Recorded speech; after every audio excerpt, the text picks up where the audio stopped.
He stepped forward as if the room were a storm, and he the only calm thing left. In a hall built of bone-bright crystal and predator law, a human bowed before the alien Empress, and the predators who had filled the room for centuries fell silent, like knives frozen mid-swing. Why would a human kneel to an empire that expected humiliation? What happened in that heartbeat changed every calculus of fear, honor, and what it means to be human. Ready to see how grace rewrites war? If you love bold HFY moments, hit like and subscribe. We tell stories where humans surprise the galaxy. Drop a comment with your favorite line and share this with someone who roots for the underdog. No fluff, just epic moments. Let's dive. The Hall of the Cathar Empire was built for intimidation. Every beam, every echo, every beam of light that broke across the bone-white floor reminded visitors of their place, beneath. The walls were alive with faint motion, the crystalline material breathing softly like muscle beneath translucent skin.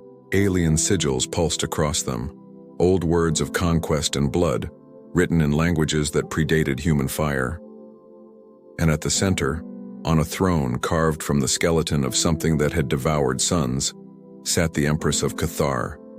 Her crown moved as if it were alive, a cluster of sensory tendrils that shimmered when she was curious and hissed when she was displeased. Around her, the high predators of 50 systems stood in tight circles, their armor gleaming, their voices low. Each of them had killed for sport. Each of them had eaten intelligent prey. And in that sacred hall, beneath banners woven from the hides of fallen species, a human walked in. His name was Ambassador Han Joon-Seo, soldier once, now diplomat, and perhaps the most quietly dangerous man in the galaxy. He didn't wear armor. No weapons hung from his belt. His uniform was simple, a dark, formal Terran coat marked only by the sigil of Earth's new alliance fleet. His face held no fear. He had been told what to do. He had been told to stand tall, not to kneel, not to show weakness, because the Cathar respected only dominance. He had been told that if he bowed, the treaty would collapse before it began. And yet, as he stepped onto the smooth crystal floor and faced the Empress herself, he stopped and bowed. Not a nervous dip, not a flinch. It was deliberate, calm. He bowed low enough for silence to fall across the entire hall. The predators froze. You could hear the faint clatter of claws on tile, the hissing growl of disbelief. Every eye turned crimson or gold, catching the light of the chamber. The Cathar guards leaned forward, muscles coiled. To bow was to submit. To submit was to accept one's place as prey. And still the human stayed bowed. The Empress tilted her head slightly. The tendrils of her crown flicked like the tongues of snakes. Her voice, when it came, was soft enough to still the growls. "Explain yourself, human."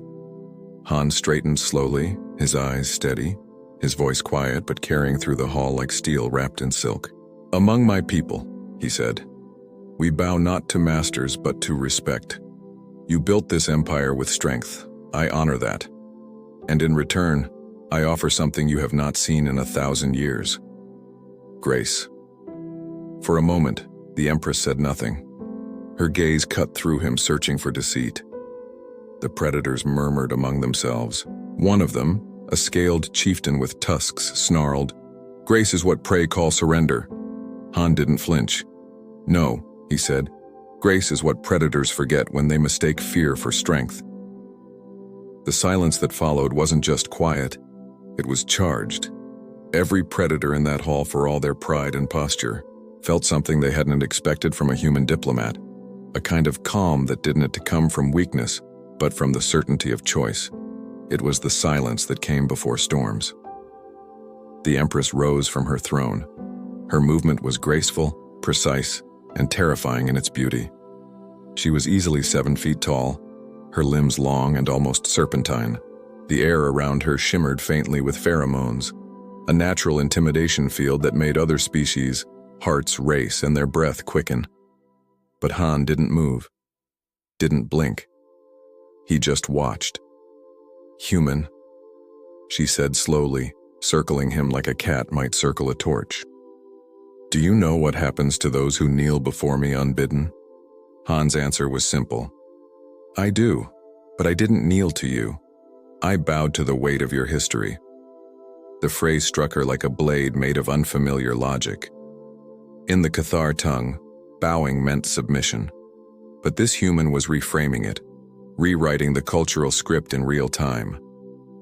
And every predator in the hall could feel it. The weight of centuries of dominance wavered, just slightly. Han went on, his voice measured. "My species has survived things even the void wouldn't tolerate. We learned that strength without respect is brittle. It breaks when it's tested. But grace," he paused, letting the word hang, "grace endures." The Empress stopped circling him. Her crown flickered, shifting through colors that none of the onlookers could name. To the predators watching, something impossible was happening. For the first time in recorded Cathar court history, the Empress didn't respond with punishment. She responded with silence. Predators glanced at each other, uncertain. No one moved. Finally, the Empress spoke, almost whispering. "You speak as though you've seen empires die." Han met her gaze. "I've seen ours burn and rise again. Every time. Humanity doesn't die. We adapt." There was a murmur in the hall, low, uneasy, curious. The Cathar, for all their brutality, understood survival. But adaptation? That was something beyond them. The Empress leaned closer. "And you think to teach me this human grace?" Han smiled faintly. "Not teach. Remind." A ripple passed through the predators. Some snarled, others whispered. A few even looked at Han with something disturbingly close to respect, because they understood what they were seeing now. The bow had never been surrender. It was dominance disguised as humility, the kind of move only a species that had mastered both could make. The Empress's crown shimmered in slow waves of pale silver, the color of curiosity. "Perhaps," she said at last, "your kind are not the prey we thought." Han gave a small, almost human shrug. "We never were. You just never looked closely enough." And in that instant, before the advisors, before the translators, before the next word of diplomacy, the predators of the Cathar court realized something chilling. This wasn't a man trying to avoid death. This was a species announcing its arrival. The silence that followed wasn't peace. It was acknowledgement. Even predators knew when they were looking at something more dangerous than themselves. Something that didn't need fangs or claws to command respect. Han bowed once more, not as a show, but as a quiet punctuation. And when he rose, every predator in that hall, from fawn-born noble to scaled warlord, stayed silent. For the first time in their empire's history, silence was not victory. It was awe. And the Empress of Cathar, that living symbol of galactic dominance, simply said, "Then speak, human. Tell me of your Earth." He smiled, gladly. That day, history didn't bend under war or conquest. It bowed softly to humanity's grace. Before the hall of predators fell silent, before a single word of diplomacy crossed his lips, Han Joon-Seo had already made his choice. And it wasn't an easy one. 3 days earlier, he'd been standing inside a Terran command chamber orbiting Vega Prime, staring at a holographic display of Cathar Empire's capital system, a sprawling web of crimson routes, dotted with planetary fortresses and slave worlds. The air around him hummed with tension. Generals whispered over strategy lines. Ambassadors traded reports. But Han just watched. On that glowing map were 10,000 years of violence, and a chance, however small, to end it. "Ambassador Han," said Admiral Lee, his voice clipped. "You understand the risk, yes? If you bend that knee, they'll see it as weakness. You might not come back." Han looked up at him. His eyes weren't afraid, they were tired. The kind of tired that comes from carrying the ghosts of a dying century. He had fought in the Martian collapse, had seen the flames over Europa, had watched men die in vacuum suits with the words, "Humanity first," still painted on their chests. He knew war too well. "I've spent my whole life showing strength," he said quietly. "Maybe it's time we show something they've never seen before." The Admiral frowned. "And what's that?" "Grace." The room had gone still. No one knew what to make of that word, not in the shadow of a predator empire that had skinned diplomats alive for less. But Han wasn't being poetic. He was being tactical. He knew what the Cathar expected. They expected fire, defiance, arrogance. They expected a human to arrive armed with pride. And that's exactly why he wouldn't. Because pride, in a hall full of monsters, was just another kind of bait. He remembered his mentor's voice, an old professor from Seoul who'd studied alien linguistics before the First Contact War. Every empire, Joon-Seo, she'd said, dies the same way, not from battle, but from forgetting what it feared. And the Cathar feared nothing. That was their weakness. The shuttle ride to the capital had been long and quiet. The Cathar escort ships flew like sharks circling a wounded whale, their sleek black hulls absorbing starlight. Han sat in the dark cabin, the stars flickering against the glass. He replayed the history in his mind. The First Predator War, where entire Terran colonies were burned. The Siege of Titan, where a single human fleet held out for 30 days before annihilation. And then the Treaty of Hollow Reach, where humanity finally forced the galaxy to acknowledge that they would not go extinct. Now, he was being sent as a peace envoy to the same species that had once hunted his kind for sport. Was that irony? Maybe. But Han didn't believe in irony anymore. He believed in symbols, because symbols lasted longer than soldiers. When the shuttle landed on the obsidian platform outside the Empress's palace, he could feel the atmosphere change. The Cathar homeworld sky was a deep, bruised purple. Massive structures rose like fangs, sharp and shimmering, each one a temple to conquest. The air carried the scent of metal, ozone, and something faintly sweet, the pheromones of dominance. His translator, a quiet, gray-skinned being from a lesser vassal race, warned him softly, "Human, the Empress does not bow." Han smiled. "Neither do we, but we choose when we lower our heads." He stepped forward into the Hall of Teeth. Inside, the sound hit him first.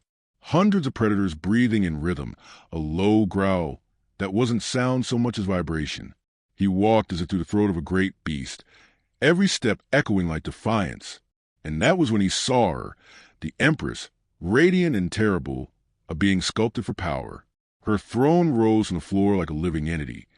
Tendrils coiled around her legs. She didn't move. She didn't need to. Han felt his heartbeat steady. He wasn't here as prey. He was here as mirror. He thought of Earth, of the people who had clawed their way out of dust and despair, who had built cities on oceans and lit fires in the dark. He thought of the mothers who buried sons in alien wars, the engineers who built ships from scrap, the children who looked at the stars and refused to be afraid. And he realized this bow was not surrender. It was humanity itself, the act of choosing peace when destruction would have been easier.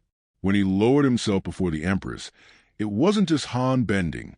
It was every soldier, every mother, every dreamer that humanity had lost along the way, standing behind that gesture. He could feel their weight on his back and their pride in his silence. The Empress's voice echoed after his bow. "Why?"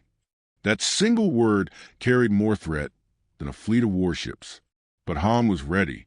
"Because every time we meet a new species," he said softly, "we start by trying to prove we're strong. And every time, we end up proving we're foolish. Maybe today, I prove we're wise instead." A ripple passed through the court.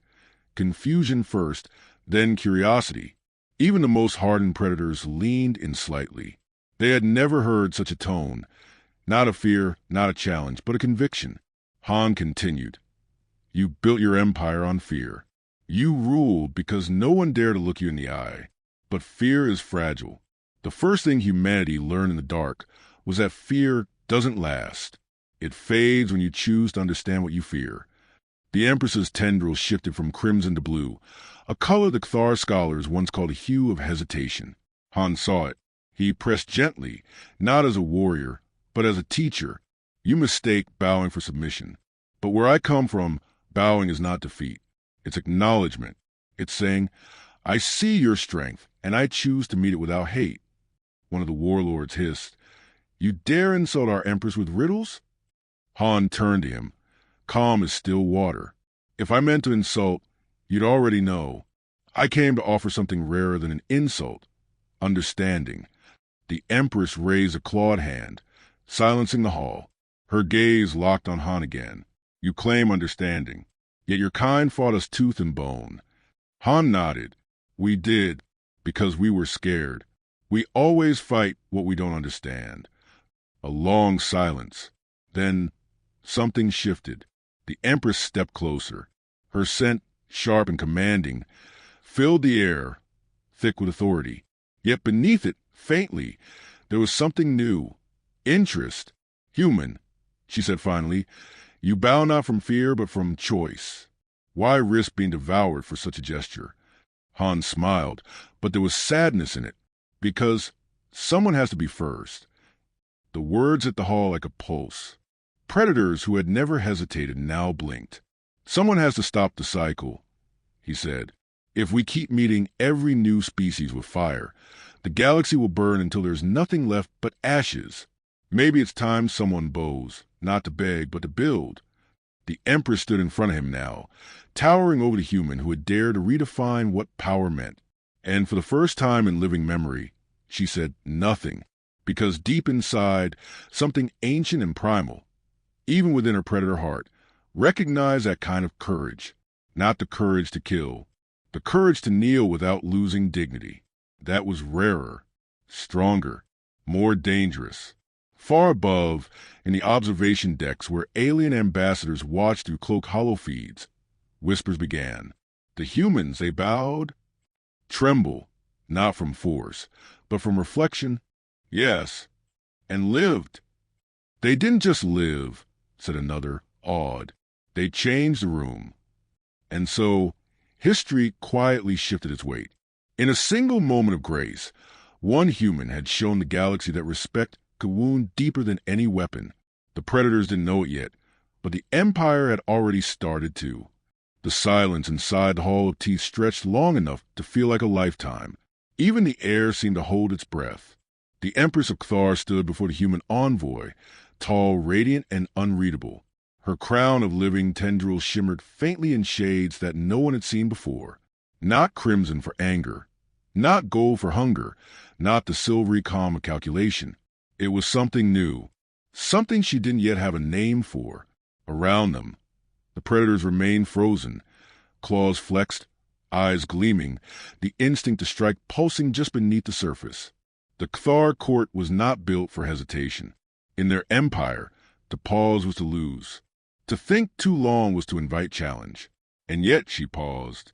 "Leave us," she said finally, her voice quiet, almost gentle. The warlords blinked in disbelief. "Your Grace." "Leave."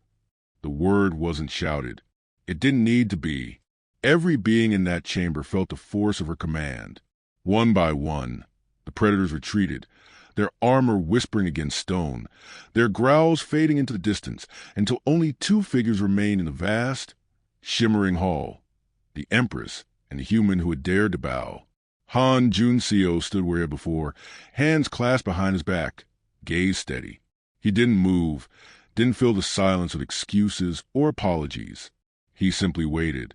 The Empress studied him for a long time, her crown rippling with faint electric light. "You're either very wise," she said at last, "or very foolish." "Perhaps both," Han replied, with a small smile.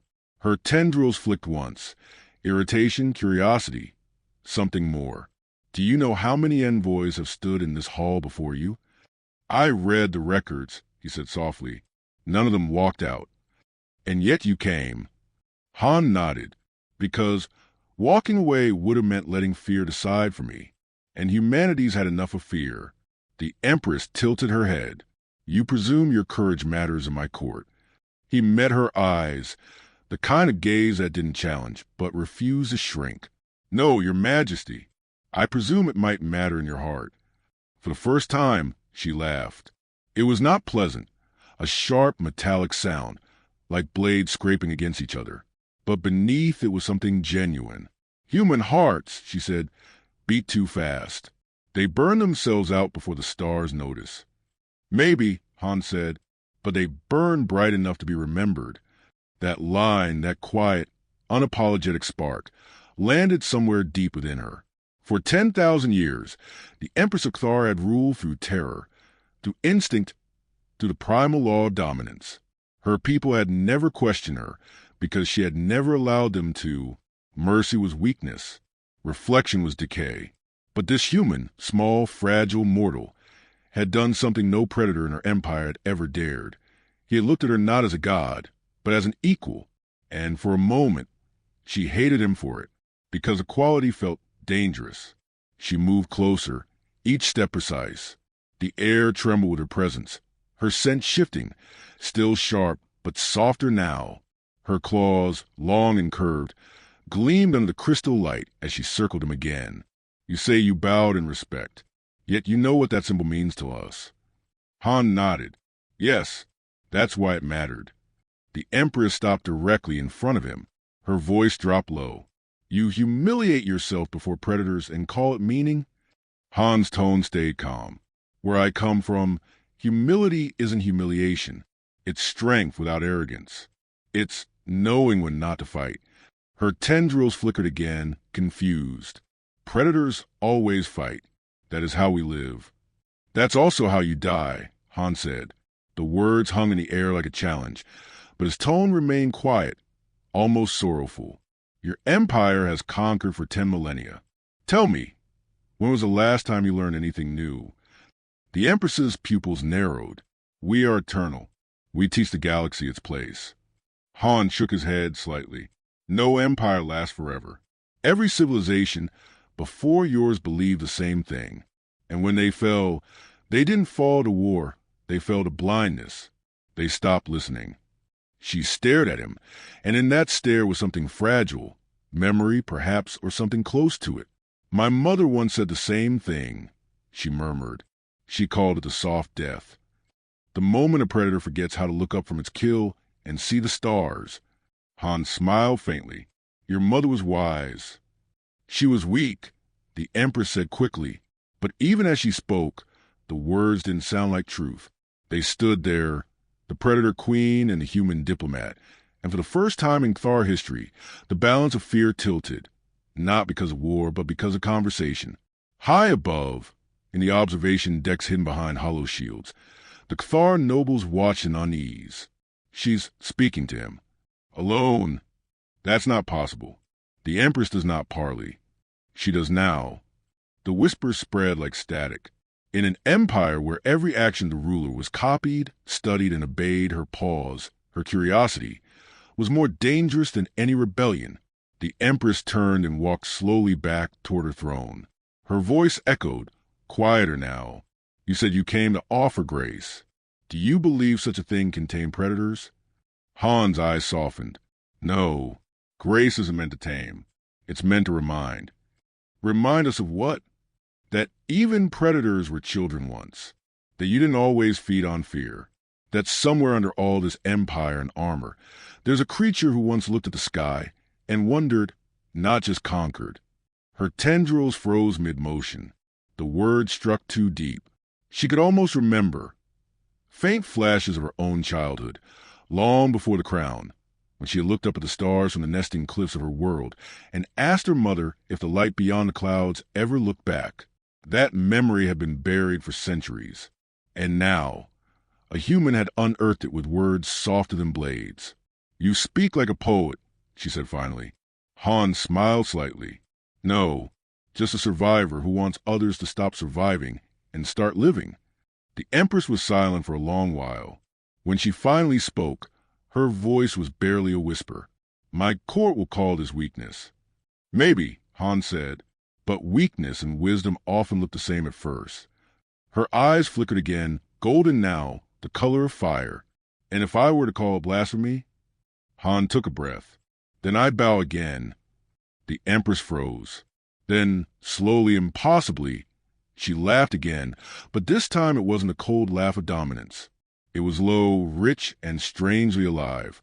You are dangerous, human. Han gave a small nod. So I've been told. When the guards returned, summoned by the sound of her laughter, they found something no historian would ever believe. The Empress sat back on her throne, silent, thoughtful, and beside her stood the human, unharmed. Let it be known, she said to the gathered predators, her voice calm but commanding, that this envoy will remain as guest, not prey. A roar of confusion swept through the hall. "Your Grace." He insulted our creed. He bowed. The Empress silenced him with a gesture. "He bowed," she said, "and yet you tremble. Ask yourselves why." No one spoke. Then maybe, just maybe, the galaxy could change. The next morning, the palace was louder than war. Rumors spread like wildfire through the capital. Every corridor, every market square, every den where the predators feasted buzzed with the same impossible phrase. "The human still lives." For most, that was unthinkable. The Empress of Cthar had never spared anyone who dared defy her. Yet now, her court whispered of laughter echoing from the Hall of Teeth, of guards dismissed, of a human envoy being escorted, not to the dungeons, but to guest chambers lined with living crystal. The predators didn't understand it. And what predators cannot understand, they fear. In the outer courtyards, the high nobles gathered in shadowed alcoves, voices tight with anger.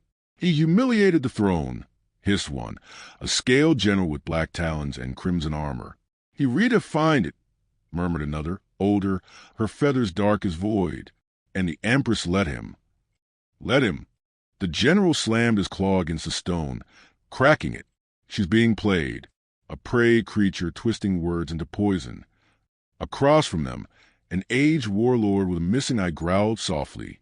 "Perhaps not. I was there. I felt the silence." He spoke, and the air changed. Even the Empress stopped breathing. The general spat. He should have been torn apart. The old warlord leaned forward, voice low. "And yet you didn't move either." "Why?" That shut him up. Because deep down, they all knew the answer. None of them had dared to interrupt. Something about that moment had frozen even their instincts. It wasn't magic. It wasn't intimidation. It was unfamiliar. In her private chamber, the Empress sat alone before a translucent pool of memory, a shallow basin of liquid crystal that replayed moments from the past. The scene shimmered. The human bowing, the stillness that followed, the reflection of her own uncertain face. She hated how long she'd stared at it. Every time she watched, she saw something new, not weakness, but intent. The human hadn't bowed to yield. He'd bowed as though the act itself carried power, as though humility were a weapon she'd never learned to wield. A soft chime echoed. Her advisor entered, a sleek creature with 4 eyes and skin like living obsidian. "Your Majesty," he said carefully, "the court demands explanation." "Let them demand," she said without turning.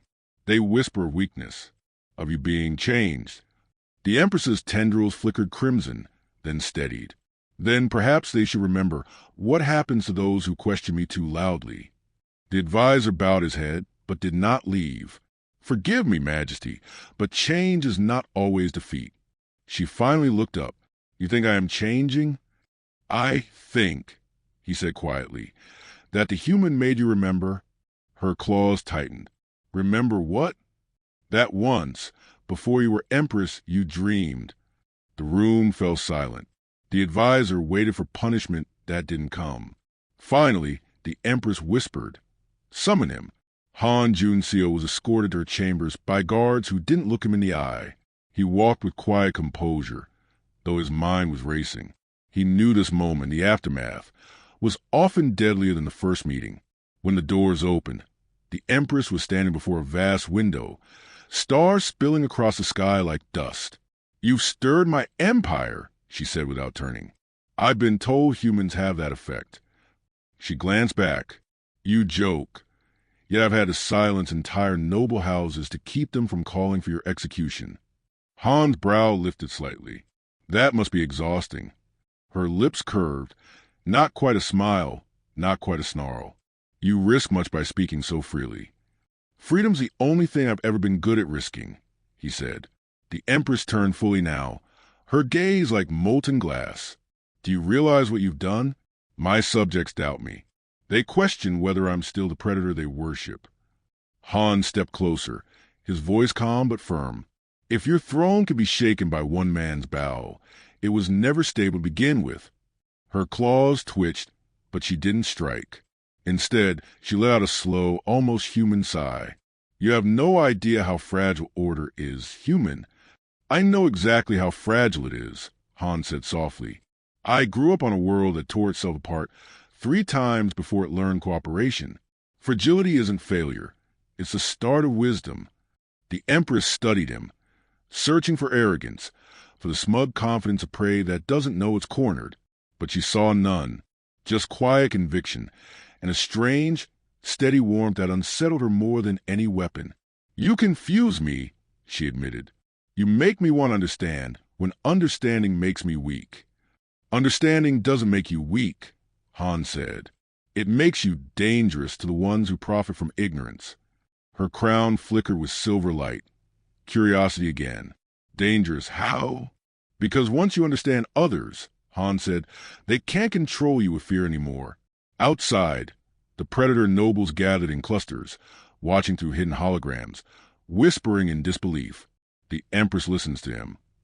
She listens? What if she listens too long? Those whispers spread across worlds, through fleets and cities. Enslaved colonies and conquered systems, lesser species began to ask questions they'd never dare to speak aloud. If a human could make the Empress pause, what else could change? The Empire trembled, not from rebellion, not from war, but from the soft, subversive power of an idea. Later that night, the Empress invited Han to a council meeting, a gesture that had never been made to any foreigner. The grand chamber was lined with shimmering pillars, the seats filled with warlords and ministers. The atmosphere was sharp, hostile. Han stood at the center, the only being without claws, scales, or armor. A warlord hissed, "State your purpose, human, or are you here to lecture our Empress again?" Han didn't rise to the bait. "I came to ask one question." The Empress's tendrils flickered with interest. "Speak." He looked around at them all, his voice steady. "What do you call victory when there's no one left to fear you?" The chamber erupted, growls, shouts, disbelief. Arrogant prey. Blasphemy. Kill him. The Empress raised a single claw. Silence. Han continued. "You've conquered half the galaxy, enslaved dozens of species, and yet here you stand, terrified of one human's bow. That's not dominance. That's insecurity wearing armor." Even the Empress inhaled sharply. "Fear isn't power," Han said. "It's a cage. You build an empire out of it, and now you're trapped inside." For a moment, no one dared breathe. Then, slowly, the Empress began to laugh. This time, it wasn't sharp or cruel. It was low, genuine, and dangerous. "You speak truths no one dares whisper," she said. "You insult me, and yet I feel something other than rage." Han tilted his head. "That's because you're remembering what honesty feels like." The court gasped, but the Empress didn't strike. Instead, she rose from her seat and walked down to him. Her shadow fell across the chamber. When she stopped in front of Han, she said, loud enough for every predator to hear, "Then let the galaxy witness. This human is no prey. He is envoy of a species that bows without breaking." The declaration rang out through the chamber like thunder. Across the Empire, the word spread faster than light. The predators listened, some in fury, some in awe, some in quiet, uncertain admiration. For the first time in their long, violent history, the predators of the Cathar Empire began to question what strength really meant. That night, when Han stood by the great window of his chamber, looking at the endless night sky, he knew something irreversible had happened. He hadn't just changed the Queen's mind. He'd changed the silence that surrounded her. Because when predators listen, even once, they never hear the world the same way again. The stars outside the palace shimmered like frozen embers. It was a quiet before something vast, the pause between one age ending and another beginning. Han Joon-Seo stood in the great hall once more, but this time the silence was different. It wasn't the silence of fear. It was the silence of attention. Thousands of eyes, predator generals, nobles, assassins, all stare at the lone human standing before their Empress. Only days ago, they called him prey. Now they watch him the way old soldiers watch storms, with respect and uncertainty. The Empress rose from her throne, the same throne once carved from the bones of conquered kings. Her gaze locked on Han's. "Human," she said, her voice echoing through the chamber. "You came to represent a species I was told to despise. A species small, fragile, and yet you've made my empire hesitate. Tell me, what are you truly?" Han breathed deeply. For a long time he didn't answer. Then he said quietly, "We're the sum of every scar we refuse to hide." Murmurs rippled across the chamber. Han's tone softened. "We were prey once too. To beasts, to hunger, to our own hatred. But every time something tried to break us, we learned. We adapted. We grew teeth, not to dominate, but to protect. We fight not because we love violence, but because we love peace too much to let anyone steal it." He looked up at the towering Empress. "That's humanity, your majesty.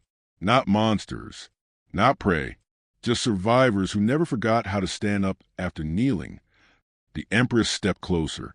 The hall dimmed, the air heavy with expectation. "You speak of scars," she said. "Then what will you do with mine?" Han met her gaze without flinching. "I'll remind you that they mean you lived." Something inside her, something buried under centuries of conquest, cracked open. The Empress of the Cathar had commanded armies, erased civilizations, and silenced worlds. Yet in that single quiet exchange, the room seemed to shift around her. For the first time, the predators saw her not as untouchable but humanized. Her voice trembled, barely audible. "You are impossible." Han smiled faintly. "So are you." That night, the Empress called for a proclamation, one that would ripple through the Empire and beyond. The banners of Cathar unfurled across their 100 worlds, broadcasting her decree. Henceforth, humanity shall be recognized as a sovereign ally. No longer prey, no longer inferior, but kin of courage. The words burned brighter than any star. Across the Empire, slaves of lesser species lifted their heads. Soldiers laid down their weapons. Old enemies whispered the same new word with reverence: human. Days later, as Han prepared to depart, the Empress stood on the launch platform with him. The twin suns rose behind her, painting her scales gold and crimson. "I do not understand your kind," she said. "You bow, yet you make empires tremble. You speak softly, yet your words strike harder than any weapon." Han looked out over the horizon. "Maybe that's what makes us dangerous." She tilted her head. "You could have used this influence to demand tribute, power, yet you asked for none." Han smiled. "Because power built on fear doesn't last. But respect, that changes galaxies." For the first time in her reign, the Empress bowed her head, not to a conqueror, not to a god, but to a human. "Then may your people walk beside mine," she said. "Predator and prey no longer, just beings who remember what honor feels like." Han extended his hand. She hesitated only a moment before taking it.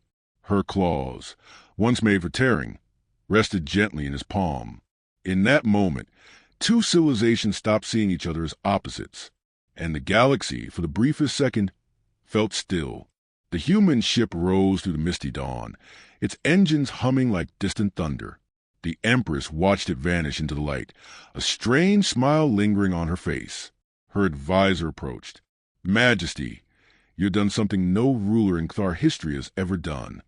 She turned slowly. "Then perhaps that's what history needed." He frowned. "And if your people rebel? If they call you weak?" The Empress's eyes glowed like twin suns. "Then let them come. For once, I will not lead them with claws, but with understanding. And if that frightens them, good." She looked back toward the sky, where the human ship had disappeared. "Let them learn what true strength looks like." As the stars stretched into streaks of light, Han sat quietly in the command chair, watching the Empress's world fade behind him. He exhaled, almost laughing to himself. "They'll never believe this back home." His AI companion's voice hummed softly through the cabin. "Do you believe it?" Han thought for a moment. Yeah, because for once someone listened. The ship's engines roared, cutting through the silence of space, a sound like a heartbeat carried across the stars. And somewhere, deep in the empire he just left, the predators who once hunted everything that moved were telling stories of a human. the one who bowed before their queen and made every predator in the hall fall silent. And that was the day humanity taught an empire what grace really means. If you enjoyed this story, if it made you think, made you feel something, hit that like button. It really helps more people discover these stories of what makes humanity legendary. Make sure to subscribe for more HFY tales just like this. Stories of courage, honor, and that unstoppable human spirit. And tell me in the comments. Backhand index pointing right, what does honor mean to you? Mercy, power, or something in between? Because out here among the stars, sometimes the smallest gesture, a bow, a word, a moment of understanding, can change the fate of empires